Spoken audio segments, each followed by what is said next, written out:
नमस्कार, खबर दोपहर में आपका स्वागत है। मैं हूं आपके साथ सिरांधा। बुलेटिन में सबसे पहले बात वाइब्रेंट गुजरात ग्लोबल समिट की। वाइब्रेंट गुजरात ग्लोबल समिट 2019 के 9वें संस्करण का आज से आगाज हो गया है। पीएम मोदी समिट का यहां पर उन्होंने उद्घाटन किया। वाइब्रेंट गुजरात ग्लोबल समिट में देश के नामी उद्योगपतियों समेत कई देशों के बड़े व्यापारी हिस्सा लेने पहुंचे हैं। इस ग्लोबल समिट में रिलायंस इंडस्ट्रीज के चेयरमैन मुकेश अंबानी समेत करीब 30,000 से ज्यादा राष्ट्रीय और अंतर्राष्ट्रीय प्रतिनिधि शामिल हो रहे हैं। तो बहुत ही भव्य तरीके से शुरुआत की गई है इसकी। वाइब्रेंट गुजरात ग्लोबल समिट की शुरुआत प्रधानमंत्री नरेंद्र मोदी ने की और कई देशों के प्रतिनिधि यहां पर पहुंचे हुए हैं। श्री नरेंद्र मोदी जी टू गुजरात। रिलायंस इंडस्ट्रीज के चेयरमैन मुकेश अंबानी ने कहा है कि रिलायंस जियो शहर ही नहीं गांव में भी डिजिटल इंडिया को मजबूत कर रहा है। उन्होंने मोदी सरकार के 4.5 साल के कार्यकाल की भी जमकर तारीफ की। गुजरात के गांधीनगर में वाइब्रेंट गुजरात समिट 2019 में बोलते हुए मुकेश अंबानी ने कहा कि गुजरात रिलायंस की जन्मभूमि और कर्मभूमि है। गुजरात हमेशा पहली पसंद रहेगा और उन्हें गुजराती होने पर गर्व है। गुजरात में अगले 10 सालों में रिलायंस निवेश और रोजगार को दोगुना करेगा। 3 दिन तक चलने वाले इस समिट में 5 राष्ट्र प्रमुखों समेत 125 अतिथि शामिल हो रहे हैं। He is the proud son of Gujarat. He is the visionary leader of India, and he is Shri Narendra Modi, our beloved Prime Minister, under whose leadership India is the fastest growing economy in the world. Gujarat is Reliance's Janmabhoomi as well as its Karma Bhoomi. Gujarat has always been and will always remain our first choice. At Reliance, our motto is India first, and within India, Gujarat first. For India to succeed in this data-driven revolution, we will have to migrate the control and ownership of Indian data back to India. In other words, Indian wealth back to every Indian. खबरों में आगे बढ़ेंगे। 1 फरवरी को पेश होने वाला budget अंतरिम budget होगा और इसमें किसानों के लिए कोई बड़ा ऐलान हो सकता है। इसके संकेत वित्त मंत्री अरुण जेटली ने आईपीएल अवार्ड्स में दिए तो विपक्षी महागठबंधन की कवायद पर भी तंज कसा। वित्त मंत्री का 2019 में जीत का भरोसा, अरुण जेटली का महागठबंधन पर हमला, किसानों को राहत पैकेज देने के संकेत।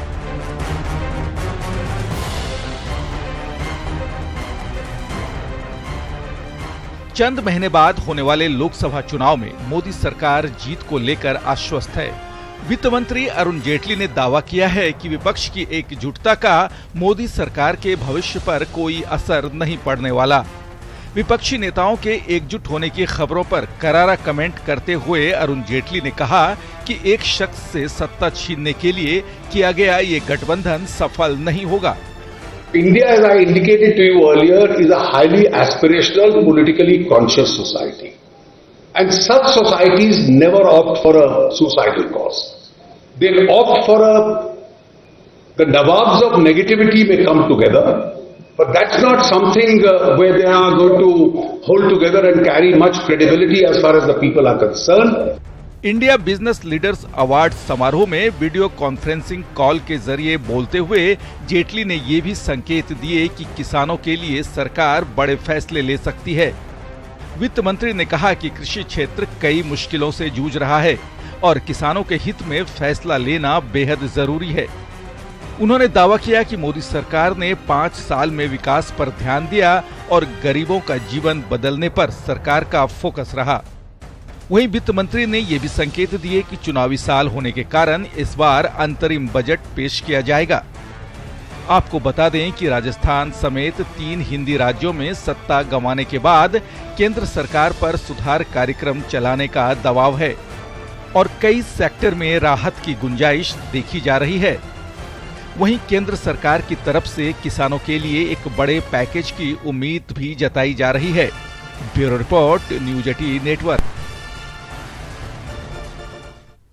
तो चुनावी बजट कैसा होगा, इस पर सभी की नजरें रहेंगी, खासतौर पर इस पर कि किसानों को कितनी बड़ी राहत मिलती है। बहरहाल खबरों में आगे बढ़ेंगे। संघ ने एक बार फिर सरकार और समाज को आईना दिखाया है। संघ प्रमुख ने एक कार्यक्रम में कहा है कि देश को बड़ा बनाना है तो देश के लिए जीना भी होगा।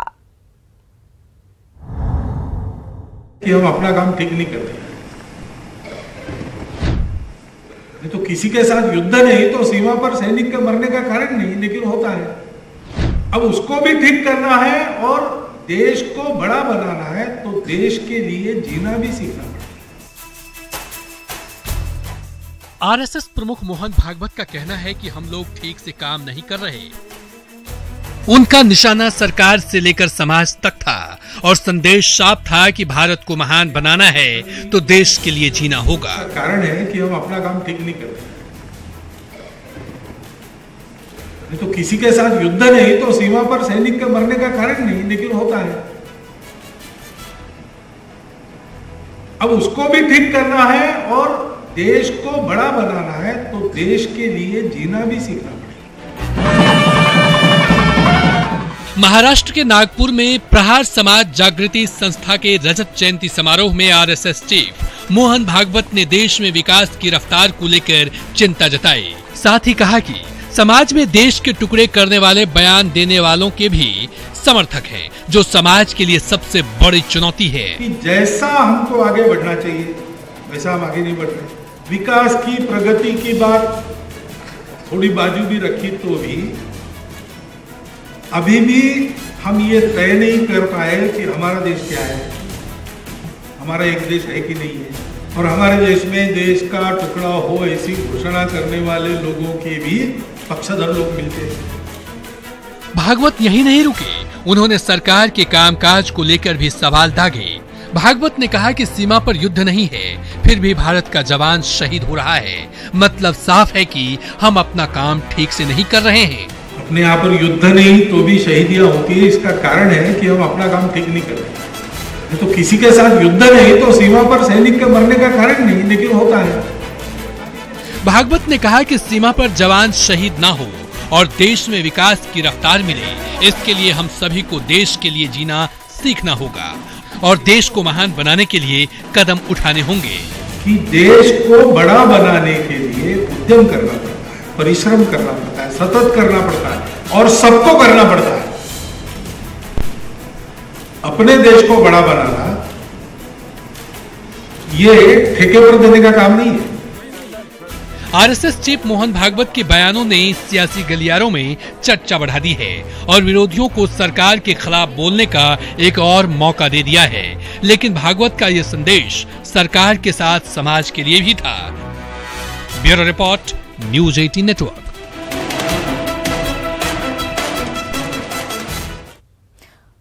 अगली खबर राजस्थान से है। बीकानेर हाईवे पर उस वक्त कोहराम मच गया जब दो ट्रकों में टक्कर के बाद आग लग गई और देखते ही देखते एक ट्रक ड्राइवर जिंदा जल गया।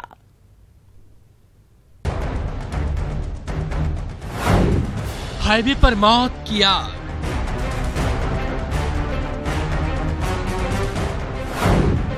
पहले हुई दो ट्रकों में टक्कर,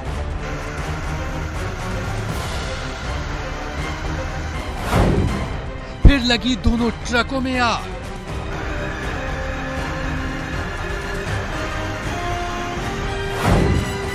जिंदा जल गया एक ट्रक ड्राइवर, गंभीर रूप से झुलसे 3 और लोग। इन भयावह तस्वीरों को देखकर ऐसा लग रहा है जैसे ये बीकानेर हाईवे ना हो बल्कि आग का दरिया हो। हादसे के वक्त जो कोई मौके पर मौजूद था, हर किसी की हिम्मत पस्त थी। ट्रक में फंसे ड्राइवर की मदद करने की बात तो दूर, जलते हुए ट्रक के नजदीक भी जाना खुद को दहकते शोले में झोंकने जैसा था। दोनों ट्रकों में आग लुनकर नसर और धीरेरा के बीच लगी है। ये आग इतनी विकराल थी कि एक ड्राइवर अंदर ही फंसा रह गया। बड़ी मशक्कत के बाद 3 लोगों को बाहर निकाला जा सका, लेकिन बाहर निकाले गए तीनों लोग भी गंभीर रूप से झुलसे हुए हैं।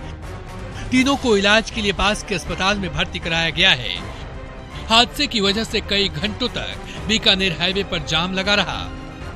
कुछ लोगों का कहना है कि दोनों ट्रकों की रफ्तार हद से ज्यादा थी, जिसकी वजह से ये टक्कर हुई और फिर दोनों में आग लग गई। ऐसे हादसे से बचने के लिए ही ये सलाह दी जाती है कि अपनी रफ्तार पर हमेशा काबू रखें, नहीं तो कभी भी कोई हादसा हो सकता है और फिर पछताने के अलावा कुछ और नहीं बचता। रवि बिश्नोई, न्यूज 18, राजस्थान। क्या हो जब एक मां अपने छोटे बच्चों को छोड़कर चली जाए? ऐसे में मां की कमी को कैसे पूरा किया जाए? लेकिन जोधपुर में एक डॉक्टर साहब इस कमी को पूरा कर रहे हैं, वो भी इंसान नहीं, जानवर के बच्चों के लिए। आप भी मिलिए इन बेमिसाल डॉक्टर साहब से।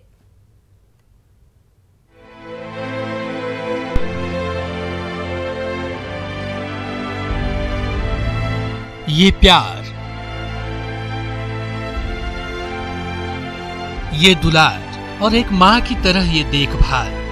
सच है, प्यार की कोई परिभाषा नहीं होती, प्यार में कोई पाबंदी नहीं। तभी तो एक जानवर की देखभाल एक इंसान भी बखूबी कर सकता है। जानवर और इंसान की इसी प्यार की तस्दीक ये तस्वीरें करती है। ये शावक तेंदुए की हैं और इनकी देखभाल ये डॉक्टर साहब कर रहे हैं, वो भी ऐसे कि इन शावकों को अपने माँ के प्यार की कमी का एहसास तक नहीं हो रहा है। डॉक्टर साहब बिल्कुल एक माँ की तरह इन शावकों का ख्याल रख रहे हैं। जोधपुर में जिस समय ये 3 शावक वन विभाग को जंगल में मिले, उस वक्त इनकी हालत बेहद खराब थी। घायल माँ शावकों को छोड़कर जा चुकी थी और नन्हे शावकों की भूख से हालत खराब थी। लेकिन अब इनकी माँ जैसी देखभाल हो रही है। अब ये भूखे नहीं रहती, पेट भरकर दूध पिलाया जा रहा है, इनको ठंड से भी बचाया जा रहा है।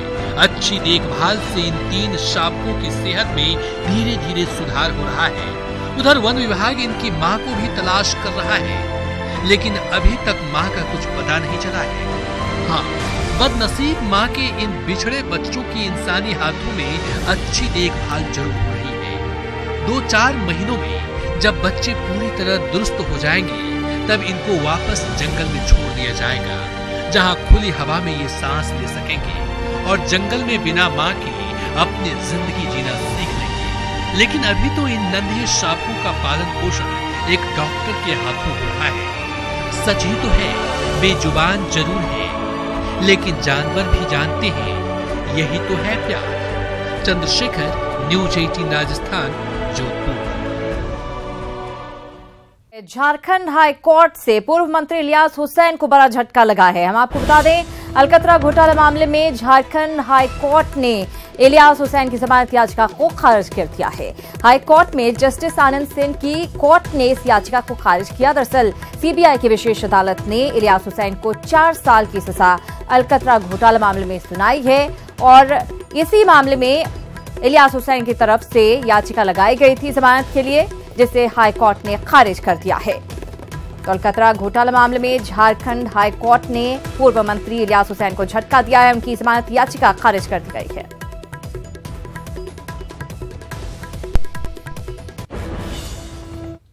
और अगली खबर घाटशिला से। घाटशिला के बहरागोड़ा में NH-33 पर मुंबई से कोलकाता जा रही कंटेनर में आग लग गई। आग लगने से कंटेनर में घरेलू सामान जलकर नष्ट हो गए। बाद में फायर ब्रिगेड की टीम ने आग पर काबू पाया। घरेलू सामान जलने पर लाखों का नुकसान बताया जा रहा है। हालांकि कंटेनर के दूसरे भाग में रखे गए अन्य सामान को बचा लिया गया है। तो घाटशिला की तस्वीरें जहां पर कंटेनर में आग लगी। मुंबई से कोलकाता एक कंटेनर जा रही थी, इसमें रखा लाखों रुपए का घरेलू सामान जलकर नष्ट हो गया।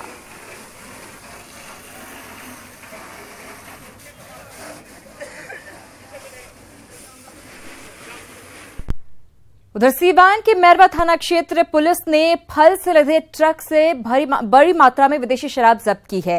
हालांकि इस दौरान तस्कर और ट्रक ड्राइवर फरार हो गए। जब्त शराब की कीमत करीब 30 लाख रुपए आंकी गई है। शराब की खेप यूपी से सीवान तस्करी कर लाई जा रही थी। तो यूपी से सीवान तस्करी कर लाई जा रही शराब को पुलिस ने पकड़ लिया है। ट्रक को दरअसल जब्त कर लिया गया है। हालांकि तस्कर और ट्रक ड्राइवर भागने में कामयाब रहे।